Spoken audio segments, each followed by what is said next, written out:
Have you ever heard of Alice in Wonderland?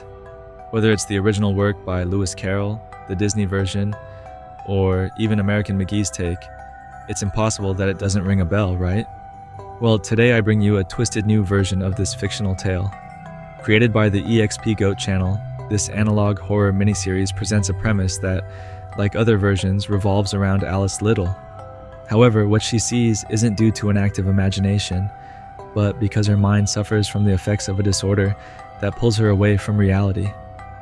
Don't forget to leave your precious like and subscription to help the channel grow and reach more people. If you're unsure of what to comment, you can write meow in the comment section.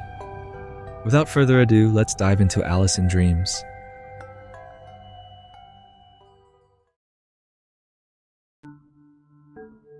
It all begins with Alice standing in front of a rabbit hole in the middle of the forest, peering inside before falling into it, thus entering Wonderland. Upon landing, we see Alice wearing a strange rabbit mask. If we pay attention to her surroundings, it seems like she's inside some kind of padded tunnel with pictures of rabbits and a door shaped like a mouth at the far end. Suddenly, a rabbit appears before her, quickly running towards the door. She removes her mask and, after a moment of hesitation, decides to follow it. Next, we are shown an image about lobotomy, a controversial surgical procedure once used to treat severe mental disorders, such as schizophrenia, severe depression, and bipolar disorder. It gained popularity in the first half of the 20th century, particularly between the 1930s and 1950s. The procedure involved cutting or damaging the connections between the brain's frontal lobes and other parts of the brain, with the hope of altering the patient's behaviors and emotions. Portuguese neurosurgeon Antonio Egas Moniz is considered the pioneer of lobotomy, though the procedure was popularized in the United States by psychiatrist Walter Freeman. Freeman used an instrument resembling an ice pick, which he inserted through the eye sockets to sever the connections between the frontal lobe and the rest of the brain. It was believed that this practice could calm patients with severe mental problems. However, the reality was quite different. While some patients experienced a reduction in their mental illness symptoms, lobotomies often left people severely impaired. Many lost their personality, cognitive abilities, and became emotionally numb. Others suffered side effects such as seizures, severe mood swings, an inability to plan or make decisions, or extreme apathy. After this, we're shown a close-up of Alice's face, making it clear that she has undergone this procedure. The shot changes, revealing what lies behind the door, what seems to be a theatrical play. Everything seems fine until the atmosphere shifts dramatically, and everyone begins to stare intently at Alice. The scene changes again, showing a cracked face and several phrases that say, "I am not falling into a void. Why do I have to swallow these pills? And I am not crazy." This reveals her severe suffering, though she denies it. Suddenly, the Cheshire Cat appears, but not as we know him. His appearance underscores how damaged Alice's mind has become. The caterpillar also appears, but like the Cheshire Cat, it doesn't contribute much. Then we see Alice's face starting to peel off, leaving us with an extremely unsettling image.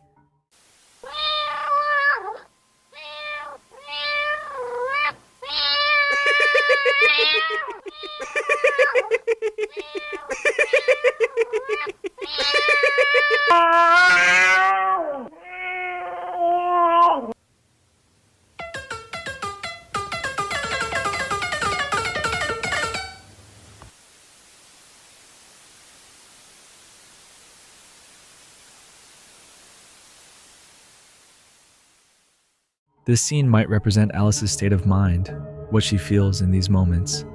We get a direct look into her, and it's clear that her inner self is, at the very least, rotten. Or maybe it shows how she's gradually losing herself after the lobotomy, compounded by her disorder. We are then presented with a static shot of the Red Queen, which leads us to the final revelation. Alice wakes up in a psychiatric hospital. Everything we've seen so far reflects some of the symptoms experienced by people with schizophrenia. Hallucinations, dystopian scenarios, voices, loss of contact with reality, and even the sensation of being stared at, which can be the product of a hallucination. I also notice a clear inspiration from American McGee's version, particularly from the game Alice Madness Returns. It's a great game. You should play it. And please, if you experience any of these symptoms, don't hesitate to seek help.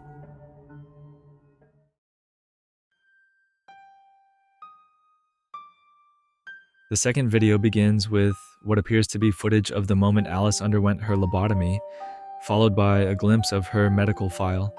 In it, we learn that Alice has been diagnosed with schizophrenia, but the lobotomy seems to be yielding positive results, improving her mental state and allowing her to reintegrate into society. However, at the end, we see a rather strange phrase: "A white rabbit came for her."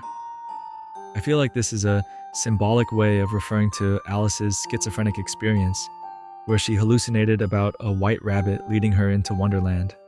In this case, a white rabbit might be guiding her toward a better life. The use of this kind of language in medical reports reflects an understanding of the case from a more human perspective, rather than the strict clinical terminology. I'd like to think this story has a happy ending, where Alice can finally live a normal life. But let's not get ahead of ourselves. We return to Alice's mind, this time in The Looking Glass, referencing the sequel to the original work. Alice is in a rather spacious room, where we also see two portraits of the real Alice Liddell and a giant mirror. As she approaches, we see a kind of demon, perhaps her inner demon, and what seems to be a psychotic break or a representation of Alice's identity crisis. After this, Alice wakes up in a slightly different room where she finds a potion labeled "Drink Me," and she drinks it. Why not? As a result, she begins to shrink.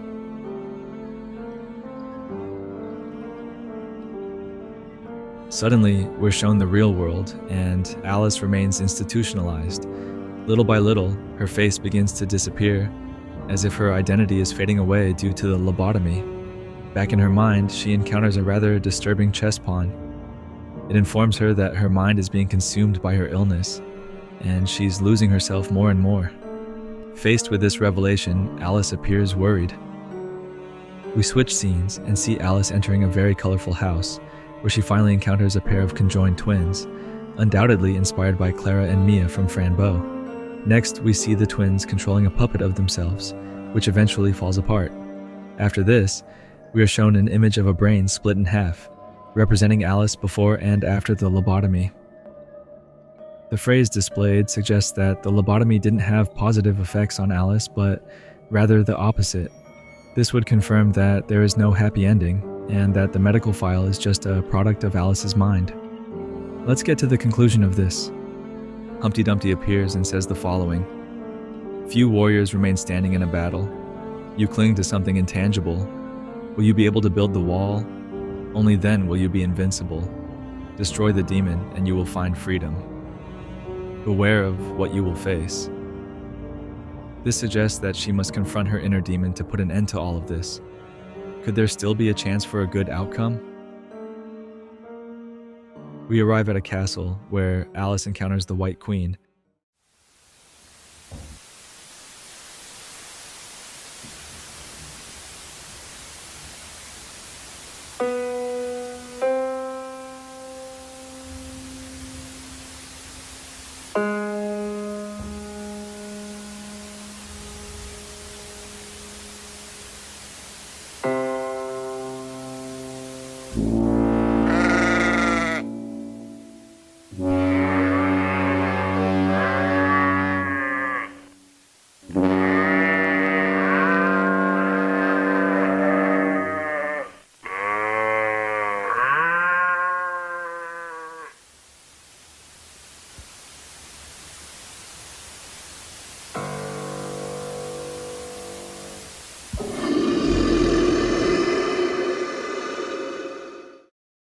Later, Alice comes across another mirror in which we can see the Alice from Wonderland and her real self in the psychiatric hospital.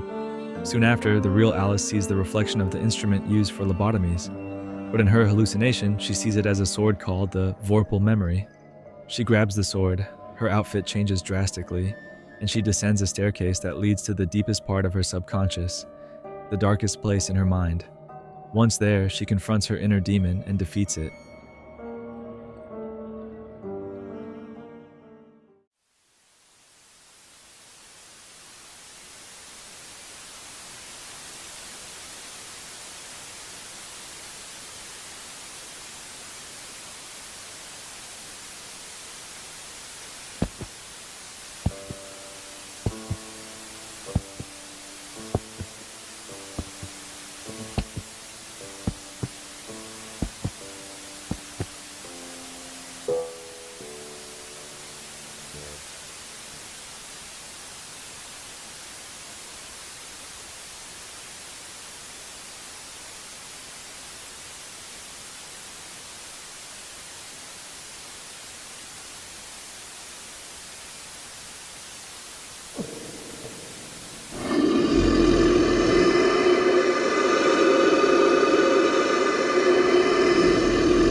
Finally, we see Alice becoming the queen of her own mind, or maybe not.